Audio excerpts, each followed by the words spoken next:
ladies and gents, RoMie ReActs here. I actually did an official reaction to Sweetener a while ago, but that got taken down because of the music in it. Fair enough, including my reaction to her performance for God Is a Woman. But I just wanted to go and just talk about how much I really love this album. And we'll just go quickly track by track. You know, I'm in my car and it's hot, so the windows are down, so don't mind all the extra air you're hearing. Let's start off with, I love the fact that the album, it does remind me, and I don't know if Ariana said it or if it was a fan account that said it, but I agree with them. This album reminds me of like a grown-up Yours Truly, which was her first official album. My Everything remind me of a continuation of Dangerous Woman, because just the type of songs, the production, My Everything was a little bit more kind of just finding yourself slash fun slash lighter on the production. Not My Everything, Yours Truly. And My Everything and Dangerous Woman, like I said, a little bit more, it was a different type of groan and different type of pop. I like this sound for her better. I like her voice, so it doesn't matter in general, but I like the sound for her better because I feel this is more in tune with what she was probably trying to do in the first place. It happens with a lot of artists. They start off one way and then, you know, the success happens and they become really open to other stuff, but then people just want them to do that other stuff. But we're getting away from the point. The point is, the first song is Raindrops and Angel Cries. And of course that song is too short. That song is too short. That's the only problem with that song. It is too short. That build and then it just drops. Because once you're taking on that journey, I feel like it's nighttime. It's a little cloudy, but the moon is out. And you just hear, you just feel it. You feel it and then it drops you. The nerve. The nerve. After that, we have what comes next? Blazed. Now, okay, I know a lot of people weren't fans about Pharrell one of the producers of the album. I don't know if he was like the main executive producer, because I know Max Martin produced like half the tracks and his team. So I love Pharrell and I love his type of productions.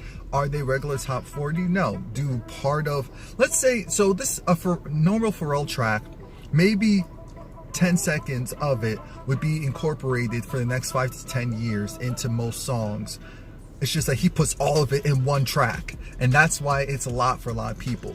But it represents how my mind is, where it's like sound effect here, instrumental here, and we kind of get pushed into that when, well, I should say introduced, because I feel pushed when Blazed comes in. So Blazed, it's just a nice little fun track. Again, it's introducing, it's easing you into the Pharrell stylings. So after that, we get to, well, the next track I'm going to talk about, I should say, is The Light Is Coming. Now, I know a lot of you do not like The Light Is Coming still to this day. I think what screwed it was the fact that it was released as a single. I don't think a song like that should have been released as a single, because even though it was promotional, a lot of people were like, wait, what? But the reason why she did that was because she wanted to make sure people were aware that, hey, at least half the album is going to have this type of sound and direction. And people didn't get that at the time. And then when people realized, oh, that's what it was about, they weren't too happy. But I was. I love the drums, 808s in The Light Is Coming. I actually like Nicki's part a lot more than I did originally. It does fit with what's going on. That song had a lot going on in general, so I think it would have been weird if she did her part differently.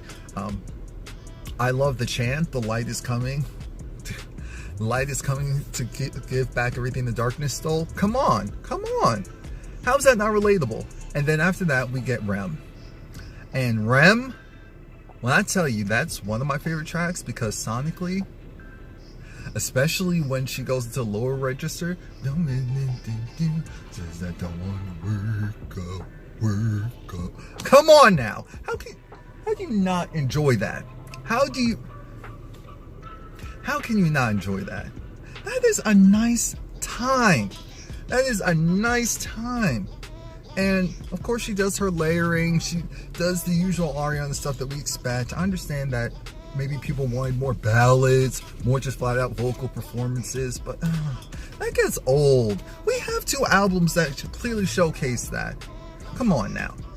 After that, we have God Is a Woman. Obviously, in my top 4. And no, because I love how it starts off. I'm thinking, okay. And then the bass drops. Real. That's how you do.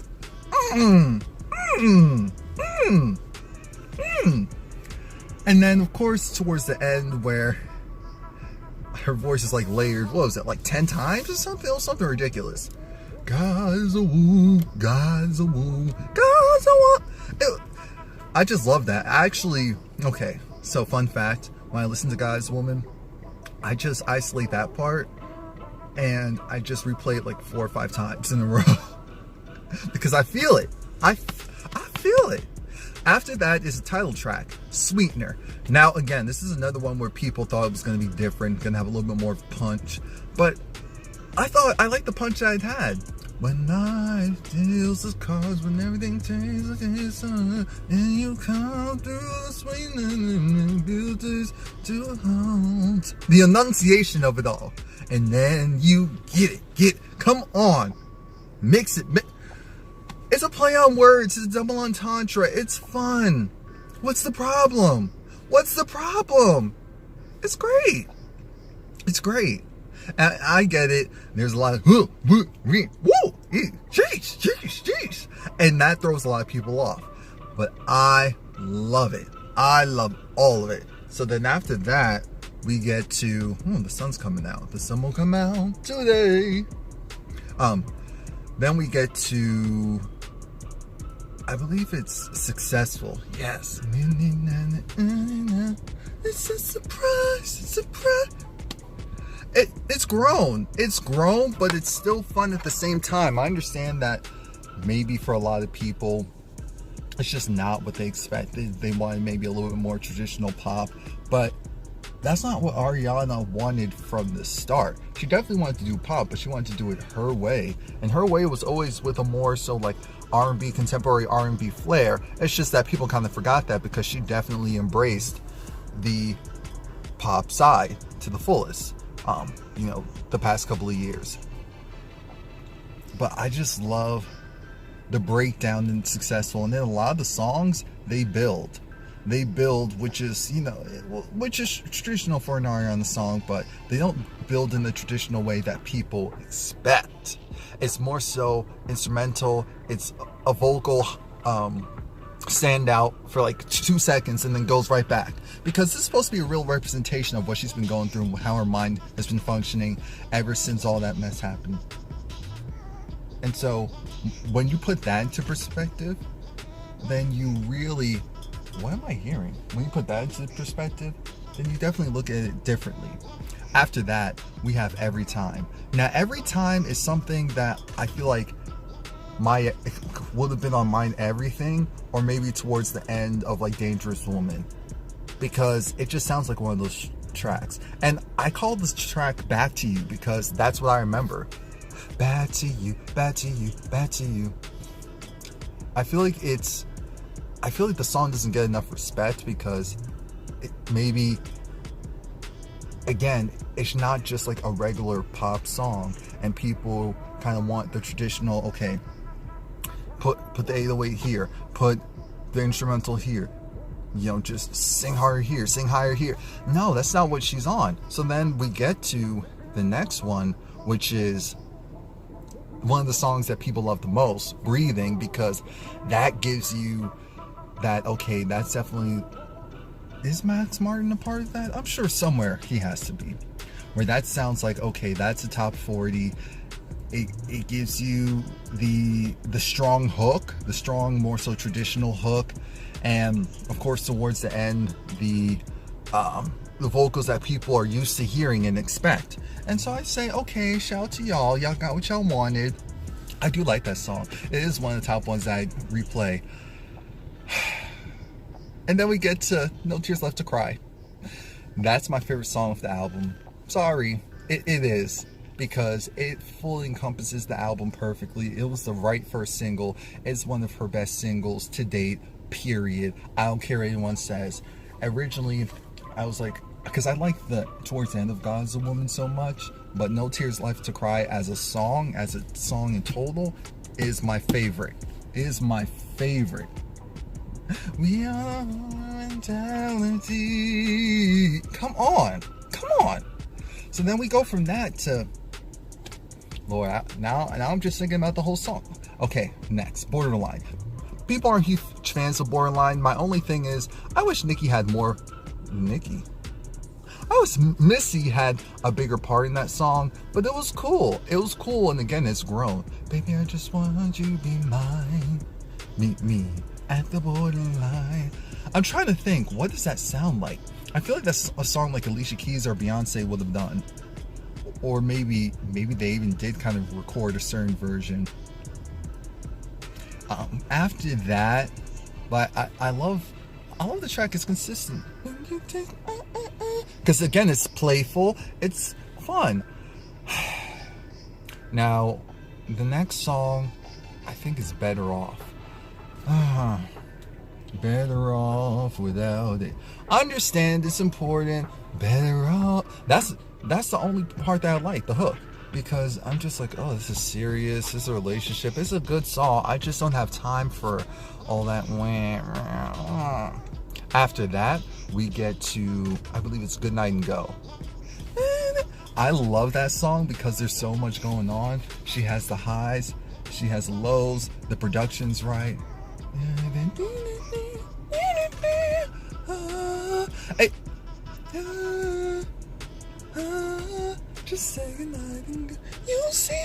Oh, Jesus. Let me not play myself.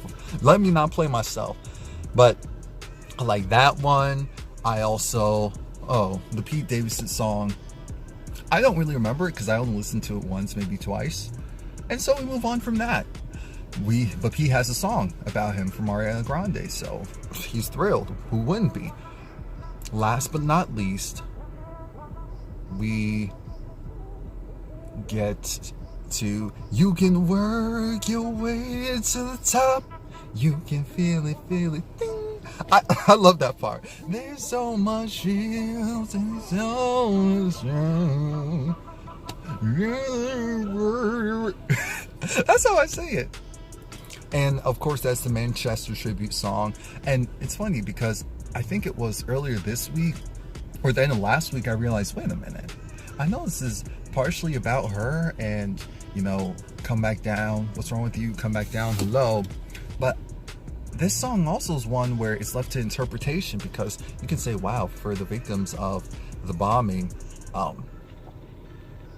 you can work your way to the top.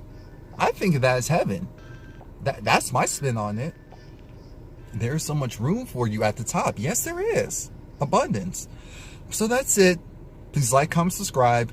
Let me know what you think. Maybe I can add in some music in here, but I'm afraid Universal is going to snatch that. It'll just be my own personal music. Or the music that I pay for that I can put on here. Thanks, guys.